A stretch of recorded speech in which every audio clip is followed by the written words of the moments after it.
we're sitting. Is that okay? All right. Or do you want to be near here? Here. Gary brought his flip chart. I did. It's a special one. So, Dr. Slido, ask our wonderful audience one word to describe Gary Keller, and then time for you and I to chat. By the way, be sure my wife is getting in on that. Yeah, well, you got plenty of fans there. Yeah. Thank you very much for doing this. You're more than welcome. The enthusiasm by our audience. Some love you, some aren't so sure, and a few don't know you. But I feel the same way. Yeah, exactly. Let's start with that, actually, and then you're going to kind of share your vision like Kalia did. Yeah. And I think it's going to be really interesting to the crowd. But who is Gary Keller? Just give us a little. Oh, wow. Okay. By the way, you're a leader, innovative, and a visionary, according to our audience. Wow. How do you? I don't want to waste time talking about that. What do you want to know about me? Well, what's one thing? Is it true you're going to put realtor on your gravestone? Yes. Wow. That's pretty powerful. That says a well, lot. Someone asked me once, professionally, right, what I wanted to my legacy, and I said I want to die being a realtor. I want it to say on my headstone I was a realtor. I have a degree in real estate, right? Got out of college in the late 70s, was one of the first people to have a degree on it, was a broker at 21, and I've never gotten out, right? So you love real estate, right? Yeah, sold six houses my first month in a city I'd only been in once. By the time I was 26, I was a vice president of a large real estate company in my market. I love this business. Yeah. It's a great business. And let's now jump into lay out. I think my question to you on this one is lay out where you think it's going, because we got competing theories on the future that we're going to really bear down on the next couple of days, and I think yours is important.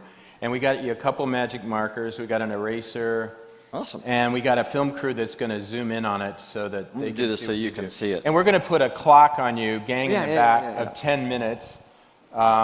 15. 10. 10.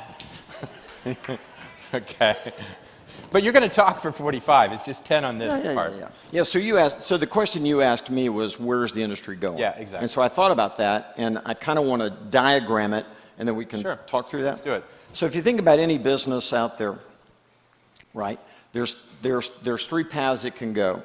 It can go this way, it can go this way, and it can go that way, right? So there's three phases to building a business in any industry.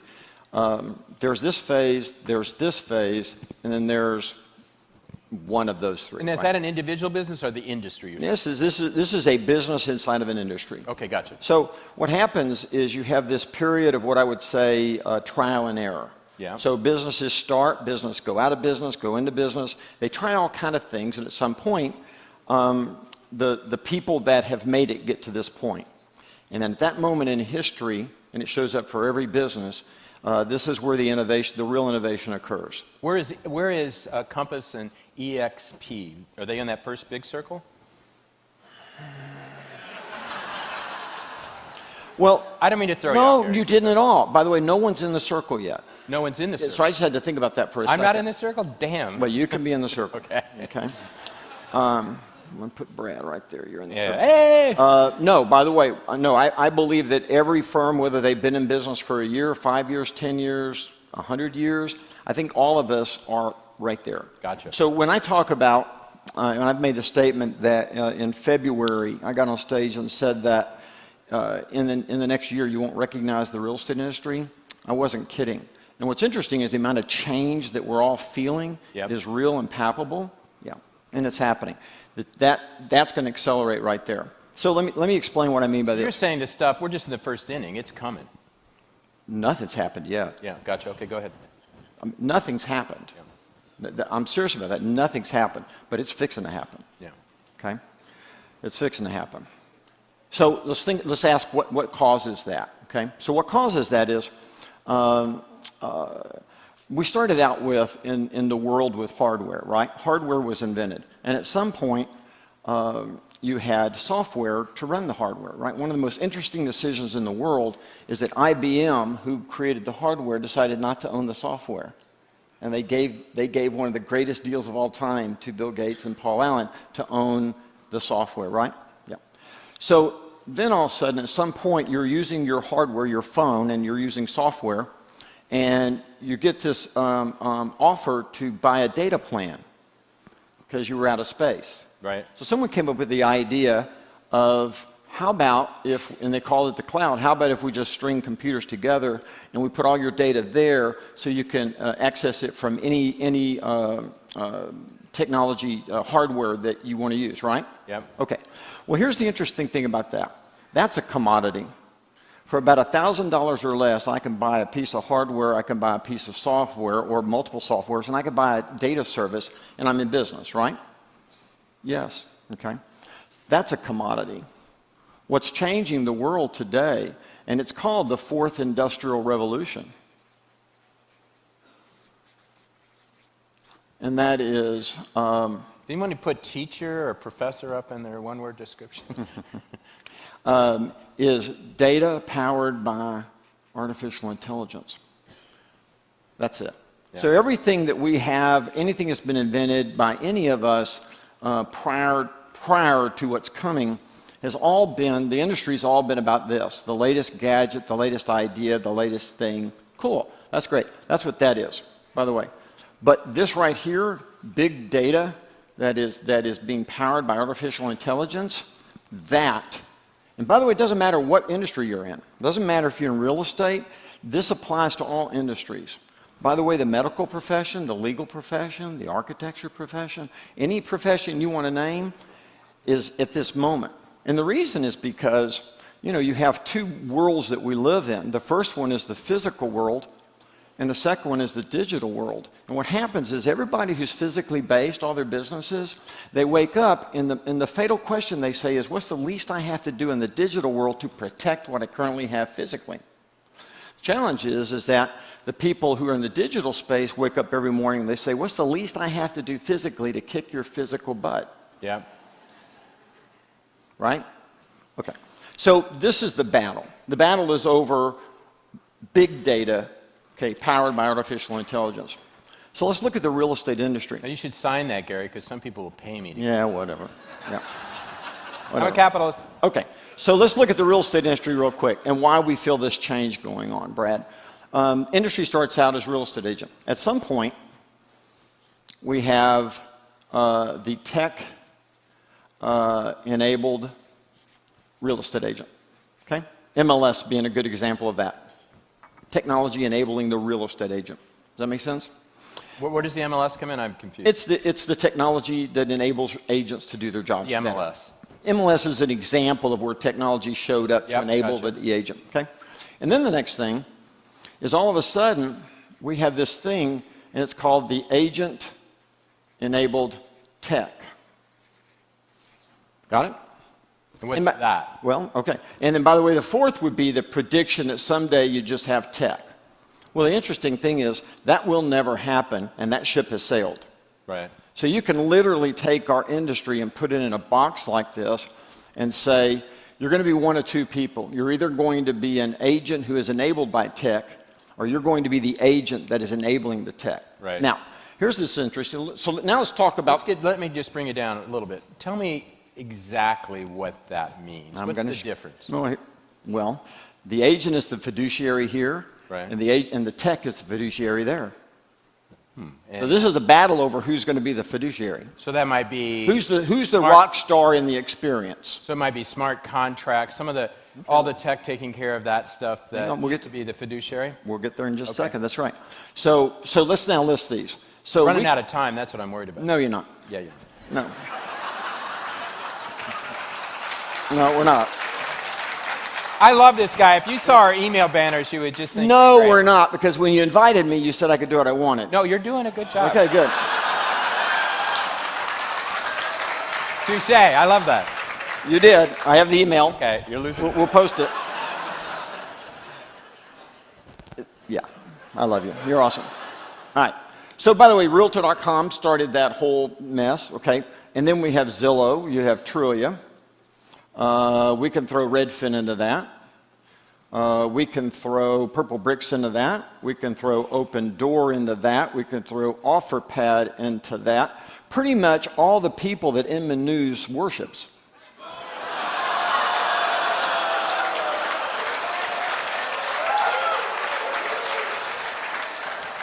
No, I love Brad, and I mean, he knows I love him.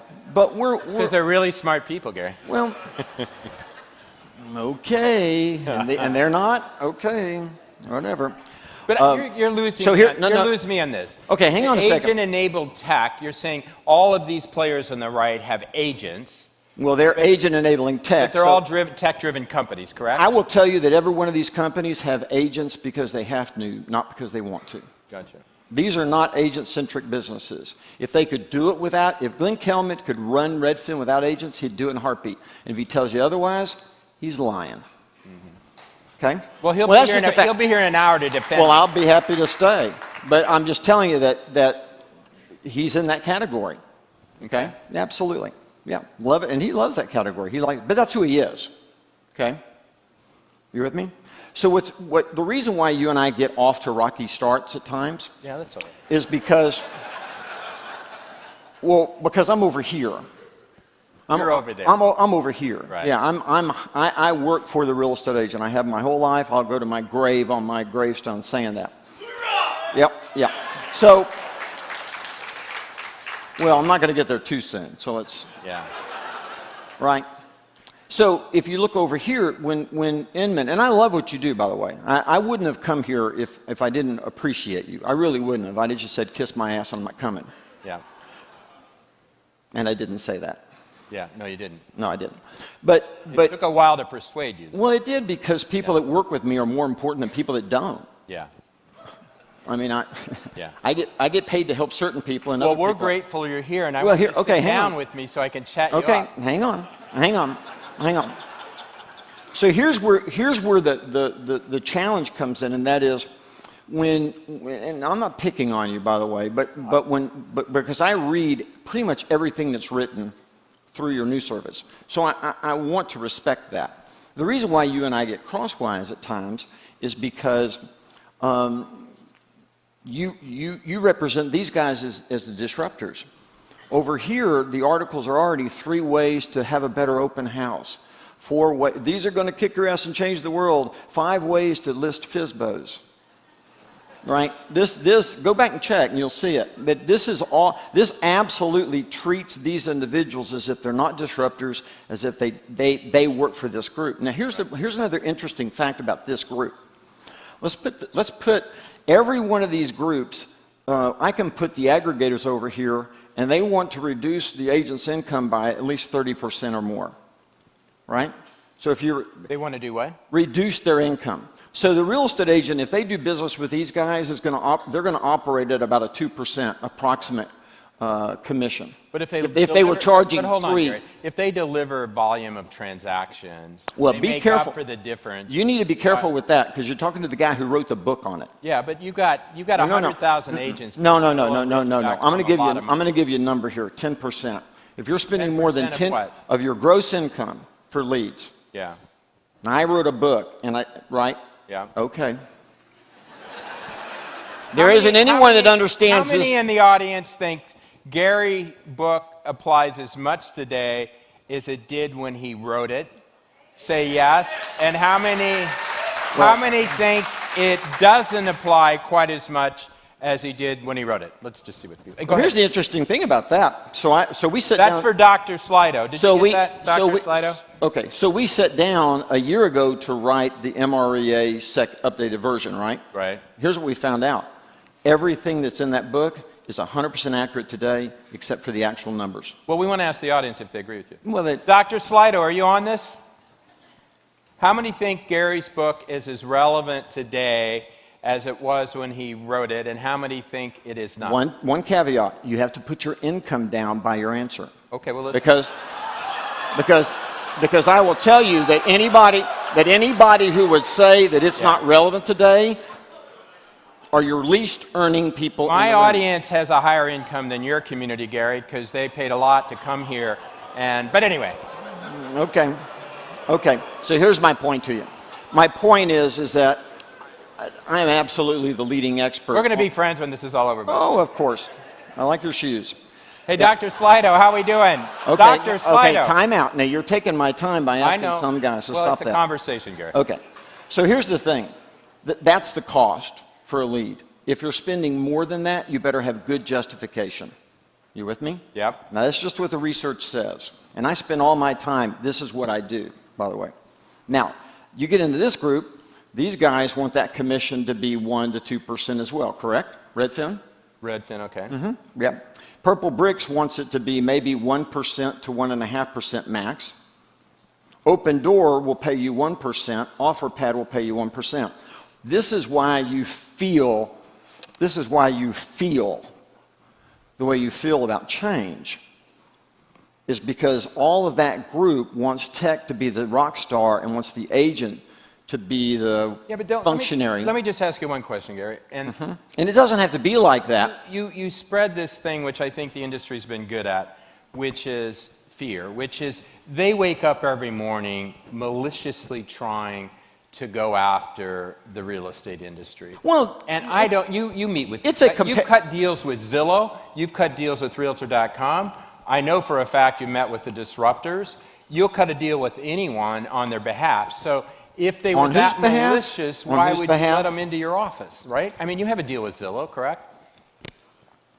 Do I? I presume you do. I hear you do. I don't think I do. You have no deal with Zillow. What's my deal? To protect the listings from having... Oh, no, they bought that agreement with Dotloop. I didn't sign a deal with Zillow. So you have no deal with Zillow? No. Why would you don't do business with any of these people? Why would I do business? What do I do with Zillow? Okay. I don't have listings. I've heard through the grapevine. Obviously, we don't publish it because... No, I have an agreement with Dotloop that they can't use our data. Right. Now, Zillow's come back to us, and they're now asking that we give them their data. They just recently asked for that. And what was my answer? Your agents are sitting across the table from Redfin. They're spending money on Zillow. These are smart people that are investing in things. They're not that stupid, are they? Gary, you got to sit down. Come on, just sit down. Yeah, I'm going to do one more thing. Okay, really quick. This is talk. Barry Diller did this to me. Barbara Corcoran. No. They are people that can take the stage away from Brad Inman. But no, it's fine. I'm not trying to do that. I'm very relaxed and comfortable. So the last thing I'll say then is this, and that is, so that's the challenge. Yeah. So the real estate agent gets to vote with their feet. So by the way, this group, if this group doesn't own its tech, it's going to succumb to that group. Gotcha. That's my point. Yeah, I gotcha. Yeah, if you put someone between you and the customer, and you let technology get between you and the customer, here's an interesting number for you. $1 billion. That's the amount of money that we surveyed and we estimate that our own real estate agents spend on technology outside of Keller Williams. $1 billion, Brad.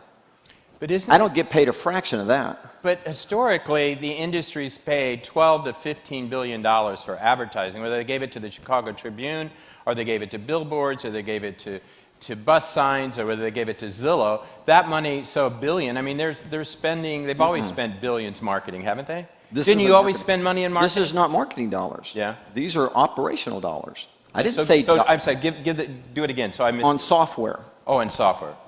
They're spending $1 billion. And the reason why the software vendors don't like me today is I'm literally taking that spend to zero. Yeah. My goal is to reclaim $1 billion. But aren't you going to sell technology to your agent? Isn't that part of your business model? That's $300 a year.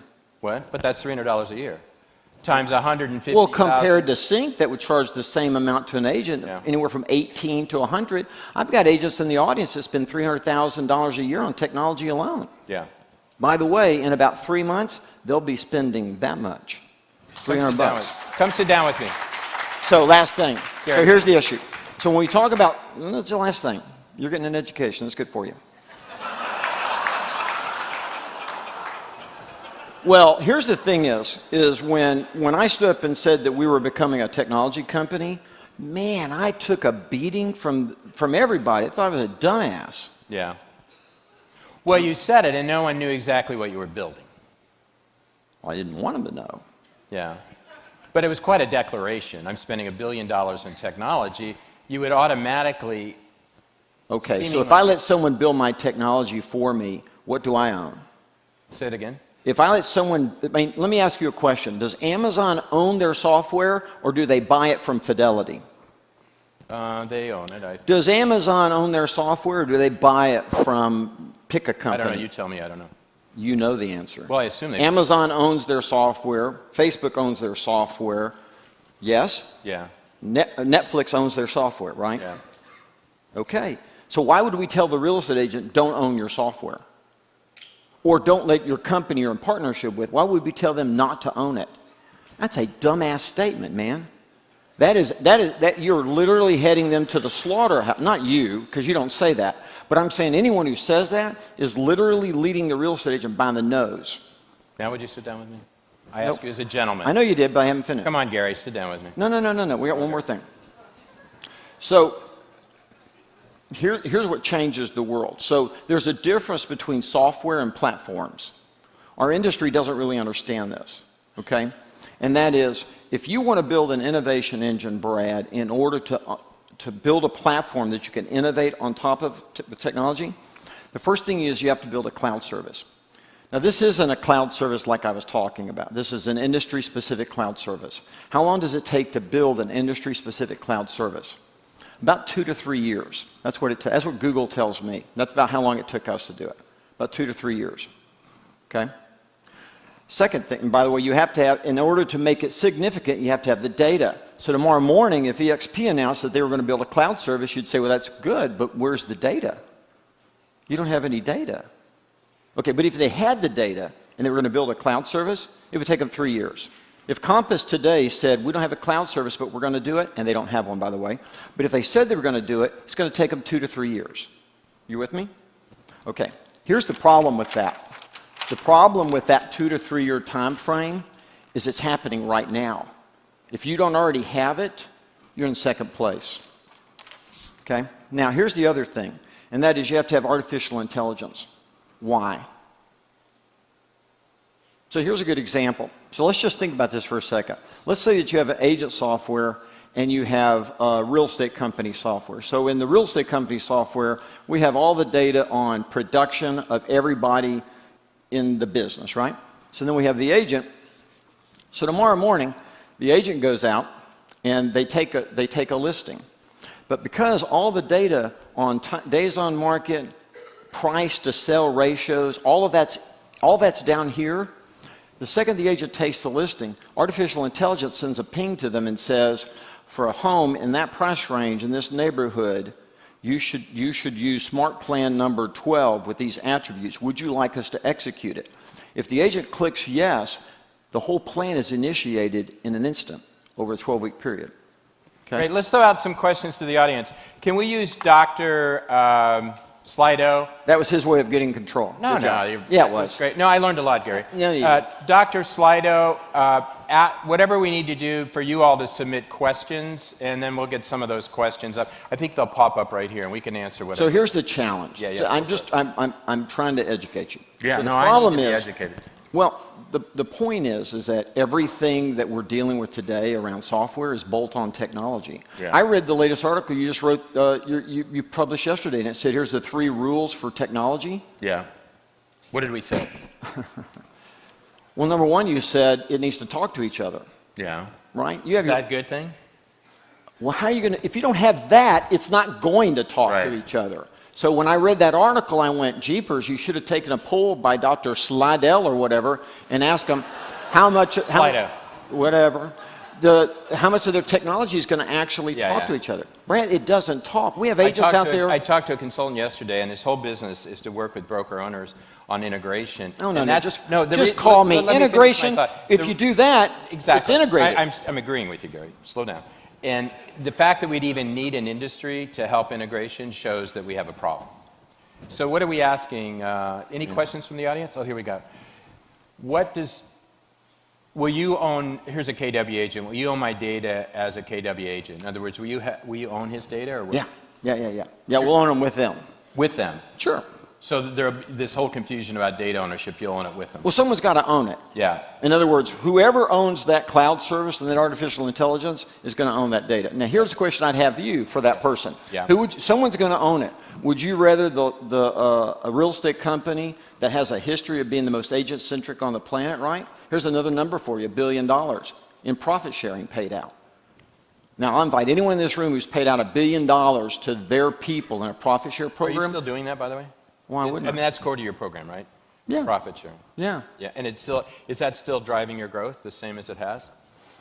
I wouldn't think so. Now, what is driving it now? Community? Technology. Technology? They're coming to you for technology. Yeah, so here's another number for you, $6 billion, and that's the amount of productive volume that joined Keller Williams in the first 90 days of 2018. Let me ask you this. Do you feel like this has been going for 22 years? We've been talking about robots for 5 years here, 10 years. We've been talking about all the things you have up on that board. Why is it? Were you a little late to the game too? I'm not, no, there's a difference between late and too late. Timely. You were timely. Well, actually, I think we showed, no, I actually think we're the only one on time. Yeah. And I think you're going to see that in the next couple of months. Now, you told me backstage you're launching something later this year. Tell the crowd what that is. Well, we don't launch things. Okay. So again, I'm going to get back to this point right here. The challenge that you have is if you haven't already built an innovation platform, Yeah. you're 2 to 3 years late. And the battle is going to be over the consumer. Yeah. So one last thing. Just think about this. So if we think about the consumer, and we think about, by the way, if you want to be Netflix, number one, you have to own your software. Number two, you have to build an end-to-end consumer experience, right? That's personalized as you use it, right? If you go to your Netflix account, mine does not look like yours. If I go to my Amazon page, mine doesn't look like yours, right? Okay, so that's interesting to point that out because if you think about the consumer experience as voyeurism to search to consideration to close to ownership, and we put those in buckets, you realize that voyeurism in search is the only thing that actually is out there today for the consumer. I would agree with that. Yeah, we don't have online transaction yet, Right. though we will by the end of the year. And oh, by the way, we don't have ownership, which we'll have that. So imagine an app. Just as an example, just imagine an app for the consumer that in real time, the second they use it, it begins using artificial intelligence to just like Netflix or anything else, to personalize the experience in real time. Yeah. Imagine that it says, after you, at a closing table, you say, Brad, now that you've bought a home, would you like to refinance if you could save money? Yes. Okay, so I'm just going to click yes, and you don't have to do anything. By the way, if rates change and you can save money, you're going to get an alert, and it's going to say, would you like to refinance? Now, because we own a mortgage company and we don't charge origination fees or closing costs, the mortgage industry hates me. Too bad. Okay? We don't charge any of that. We don't charge you any of that. It's free. Just click it and we'll refinance your home. That's what's coming. At what point? And by the way, that's the battle. Before you go. The battle is not over search. Yeah. That's going to be a commodity. Here we got a question. At what point do you care about the consumer experience versus the agent experience? Or do you leave that to the agent? Well, no, I care about the agent. I care about the agent's consumer experience. And do you feel like your technology is enabling the agent to create a better consumer experience, or do you actually? Yeah, that's the whole point. Are you ever going to go direct to the consumer? Well, here's the thing about it. No, why would I do that? Okay. No, I don't have buyers or sellers. No. If you think about it this way, just think about it this way. The consumer is the agents. But if the whole world is moving towards the phone being the remote control of their life, right? Then the agent's going to have that tool. If the agent doesn't have that tool to offer an end-to-end consumer experience, how are they going to service? So you're obsessed by the agent getting the tools to serve the consumer. That's really your vision. Well, let me ask you a question. How long after you wake up in the morning do you go to your phone? Really quick, unfortunately. I wish I didn't. No, we all do. Yeah. No, we all do. So it's the remote control. Kind of sick, isn't it? Let me ask you a question. Yeah, but it's where we are. Does EXP scare you? Does anyone scare you, Gary? No. Yeah? No, because no, they don't. That was the wrong way to phrase the question. No, think about this. When I started Keller Williams, I built an innovation engine. So here's a good example. You bring up EXP, great example. By the way, Glenn speaks so highly of you. He thinks you're a genius. Love it. Great. Good for him. I appreciate it. And I don't care, right? So think about it this way. When we created the profit share program, this is what everyone missed. We created a leadership council. And we assigned the decision making of the firm to that council. So we profit share today.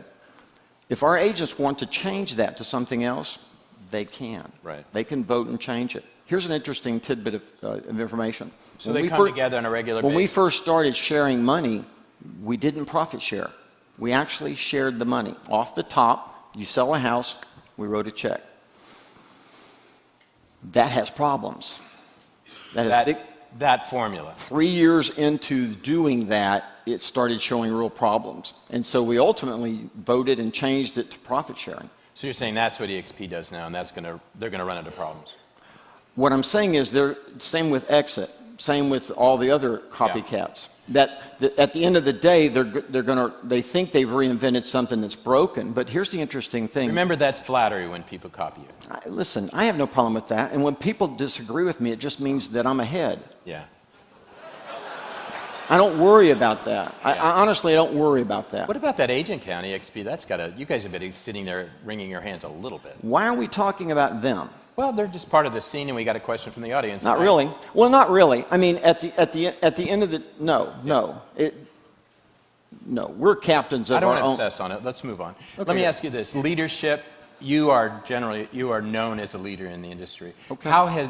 Think about in your 30 years, has the role of the leader changed? Like, how's leadership changed from say 30 years exactly? Well, I think the industry's changed, and that is that today.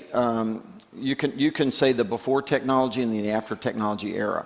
Prior to technology becoming an absolute imperative for our industry, training, coaching, consulting, right? That was the value proposition that we provided real estate agents. And that's right? how you make your money, right? Well, we became the #1 training company in the world. Right. We built the #1 coaching company inside the real estate industry. Dude, right. Okay, we did that. Here's the problem is that used to be 100% of the conversation. And we woke up about 3 years ago and went, we're not going to stop doing that. That's no longer what will protect our people. Technology and owning that technology and putting technology that works in their hands is the only thing that we're focused on. But that doesn't mean the agents don't still need it, but you'll be giving it to them in a different way. Like, I presume your training is going more AI and using technology and not one-on-one, correct? Yeah, that's right. Yeah, that's exactly right. Let me go back to Clea's theory. She said, she compared it to Wall Street, and she said the digital transaction for part of the deals. By the way, one comment, and we won't talk about this again about EXP. No, that's all right. What I found fascinating. Remember, I didn't bring it back there. No, they did. But that's okay. No, I just want to point out one thing, and that is I went back and looked, and there's a group of leaders there that used to be with Keller Williams. I went back and looked, and we paid those leaders over $1 million last year. So I was wondering publicly, since they think we're broken, if they would just renounce that money. There you go. By the way, in fairness, Glenn will be on the stage to explain his business model. Cool. Let's go back to Clea, because I'm curious and I got this, a different vision, a different way of looking at it. But she says a digital transaction for part of the deals, meaning much like E-Trade. The middle would be Charles Schwab, people and agents, but an agent with a different role. And the third will be more relationship driven. She's kind of saying 5 years out, you can put Redfin, you can put Purple Bricks in the middle, you can put, at the low end, we don't have it, maybe instant offer. Does that sound bullshit? Is that going to happen? Sure it is. I want you to understand something. I kind of like when you're up there now. I've kind of it took me a while to get comfortable with it. As you Yep. could all tell. Here's the point I'm trying to make. That right there, the ability to innovate in real time, that changes everything. Yeah. The ability to build a platform that talks to each other, where everything is integrated is everything. The problem in our industry today is none of the companies that you would put on that side over there, and we can go from Reology. I mean, when Berkshire Hathaway calls us up and wants to rent our cloud service, dude, that's a problem. Reology how do you go ahead. Yeah, Reology. Yeah, whatever. That was a cheap shot. I called you Bob once. Yeah, I know. You called me a lot of things in March. I was in Australia, so I didn't hear it. But that was good. People were texting me like crazy. I said, "Oh, don't worry." You know why I do that is because it's because a lot of the articles you produce are one-sided. They don't tell the other story, right? Yeah, I got pissed because you put my name in an article in the header and no one asked me for my opinion. Well, that's because we get a lot of readers when we put your name there. Okay. There's always two sides to the story. Yeah. And if you're not going to give me equal time in the article, then I have no choice but to stand up and attack that. Right. You leave me no choice. If you'll call me every time you mention me and let me talk, then I'll be nicer. Well, people love to read about you, and we try to cover you as fairly as we can. Our journalists wake every morning trying to do that. But They do a great job. We make mistakes, yeah. Let me go back to leadership. How is running a real estate company today different than it was, or is it exactly the same? It's all about technology. Yeah, because you've always been kind of facilitator, educator, which is the new management style, more collaborator. Is that true with your... Well, I've always been a collaborator. Yeah. Yeah. And with your best agents. I always love the fact Ben Kenny's and Sue Adler's, these people I admire, are part of your brain trust. And they seem to me to be real good people. They're great people, by the way. And I spend probably 20 to 30 hours a week working with our top people. Yeah. That's what I do for a living. That's why I know. So I'll make a confession. I was out of the industry for many years in other industries doing things. I came back, and the first thing I had heard was Keller Williams is on fire. And I had the impressions that a lot of people had: cult, Texas, Christian, all these tag words for Gary Keller and Keller Williams. And I was inherently suspicious as a journalist. And I went down, and I wanted to understand the phenomenon. And the one thing that really struck me when you invited me to, I think, Family Reunion or one of those, was the community you created. And it's something we're very proud of. And we have a lot of overlap. There are people here that love you, and hopefully some folks from your community that respect us. And I think we've all learned that building community in real estate is very powerful. So it is. We don't agree on everything, but I congratulate you on that. Well, and I also truly believe that you see the future better than a lot of us, and I really appreciate you being here. Well, thanks. And really do. Thanks. What do you want to know? My last... What are you dying to know?